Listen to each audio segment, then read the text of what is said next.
umutoza nta kintu kirimo rwose hari igihe dukumbura abatoza bose dufite muri iyi myaka 5 ishize bo tuzabakumbura kurikije umutoza dufite ubu ngubu ira CV yiwe byashoboka ko ari impimbano nta kirimo kuko niba urafata umediate umuhinga ukamusimbuza ukamushyira muri mediane mo hagati ngo najya gukinamo hagati umutoza ntabwo tumwishimiye ntabwo tumwishimiye nta kirimo icyo yaje gukora hiti yafashe niyo kujya mu mafoto gusa ariko reba abamediate abataka bose baro bayishyira imbere aho kugira bayijyane imbere bite ufana APR nawe njye n'umufana wa APR ikomeye cyane byagenze gutubazwa ni bose ikibazo n'umutoza pe umutoza ndakirimo n'igihuha rwose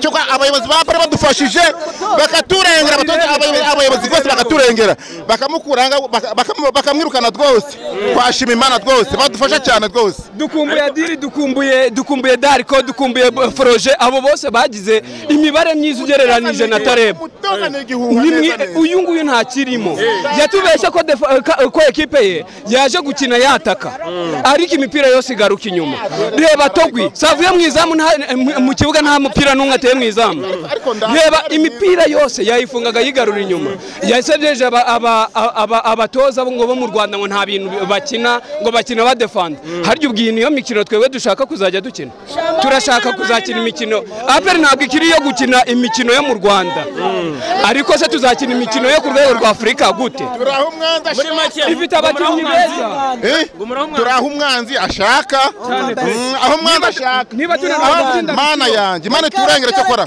uyu mutoza bamudukize bakabyara batwumve rwose batwumve nabwo rwose imitima yashe byarangiye imitima yashije byarangiye neza badufashe bakabyara abayobozi bacu bakuru baturengera rwose badutabara niba tunanirwa gutsinda Rutsiro ya nyuma tukananirwa gutsinda Gicumbi izamutse tukananirwa gutsinda Kiyovu ejo bundi yari iri kurwana no kumanuka ahari turatsinda polisi iri gutsinda buri munsi ntago bizapfa kuvamo uyu mutoza nta kirimo pe pole sana rero merci njye ndufana wa Rutsiro match ibonye gute wakire gute match yari imeze neza kandi watubonye twari turi hejuru cyane kurusha APR Kiyo twabarushije gutegura no mu kibuga babibonye APR yari hasi cyane yari hasi ushigiye kuki ishigiye ku bakinyi ba APR pe baza umupira pe ni beza cyane kurusha Rutsiro ariko mu kibuga twabarushije ariko na APR abakinyi ba APR ukuntu umutoza yabapanze ba APR yabakinishije nabi Rutsiro make ifite ikizere Rutsiro tifite ikizere ngibisanzwe last season yahise baratubonye ko tumeze neza ahubwo twatakaje abakinyi benshi nka Yves yaragiye ariko ntago byabuje ko Rutsiro komeza kuba ikipe ikomeye ahubwo batwitege turi kuza asante sawa nshingiye ku bakinnyi bafite experience nicyo nubakiyeho kuko umupira rimwe na rimwe haraho bigusaba ingufu hari no bigusaba ubwenge disposire equipe rero nibajije cyane ku bwenge bw'abakinnyi mfite bitamo uko nabaha APR umupira bakawukinira iwabo twabona natwe tukajya kuwukinira iwabo hanyuma tugaruke gatoya ku buryo mugenda mubona igitego kuri iyi match mwarakibonye kuri Rayon mwarakibonye kuri Polisi mwarakibonye kuri APR ni gace musohoka mudatsinze igitego nubwo wenda match zimwe zimwe muzitsinda ni hehe none ubona mufite gukosora cyane kugira ngo utangire gukora amanota 3 kuko akenshi bavuga ko ikipe yanyu iri gukina neza ariko ikagira ibibazo wenda byo kurinda izamu ni hehe ni izamu nka gardien aba defenseur ni mediane idafasha ni hehe ubona hakenewe kongera imbaraga kugira ngo utangire kubona urakoze cyane uroye ubwugarizi buratugoye cyane ari izamu ari muri defense hazamo kurangara aricyo gituma twahinduye ubu system dufata urukuta ruri imbere ya defense kugira ngo rugerageze kuturwanaho mu kuzibira ama action ari offensive menshi ku buryo defense yacu nayo isa nk'iruhutse reka dusoze nkubaza kino kibazo opponent wanyu APR wamwanariza ute uko wamubonye mu buryo bwe bwo kwataka ni threat cyangwa se ahakomeye yagiye asa n'ubagora ni hehe urakoze uroye mu buryo bw'imikinire niho wenda ashaka gukora possession ni umupira wo gishimisha yego ariko wa competition no guhanganira muri ka adverse accueil. Pour moi, c'est 2 matchs. La dernière fois, j'ai été volé par l'arbitrage, je suis franc. Aujourd'hui, le but qu'on a marqué à 1 mètre derrière, il l'enlève. Le pénalty, c'était à l'extérieur. Moi, je ne comprends pas. 2 matchs, il y a toujours des fautes contre l'APR. Sur le plan tactique, bien qu'on avait beaucoup d'absents, il y avait Daour, il y avait Renard, il y a Mamadou, il vient après la suspension. Et le problème, c'est que nous, on monopolise le schéma tactique.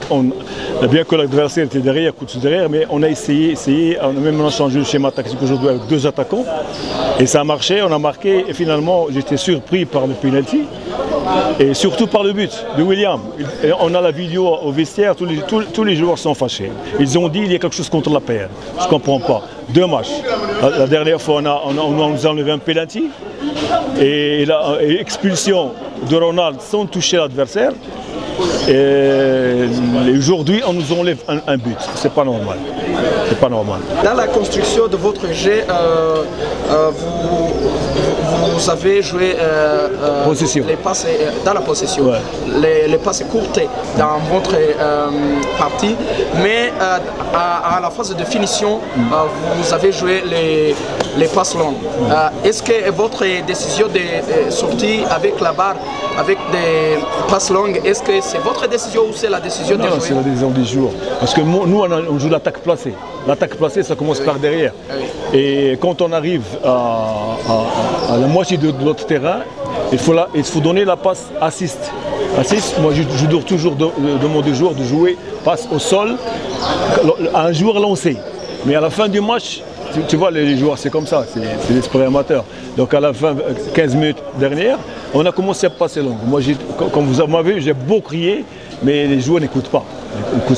C'est dans toutes les équipes.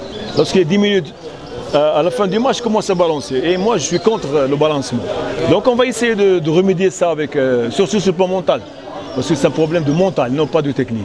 Donc moi, je suis contre les passes longues, je suis contre les passes longues derrière la défense. Non, c'est pas ça, c'est pas ça. Est-ce que vous pensez que la décision des joueurs de jouer de cette manière, est-ce que les joueurs sont prêts de jouer dans votre manière à ce qui concerne le côté technique? Oui, donc, oui.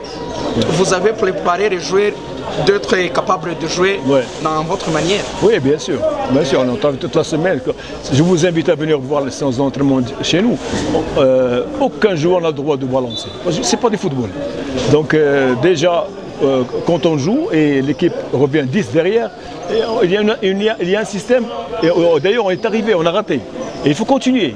Surtout les 15 dernières minutes, il faut continuer à avoir confiance en soi, avec une maîtrise du ballon, jouer sur les côtés, c'est ce qu'on travaille.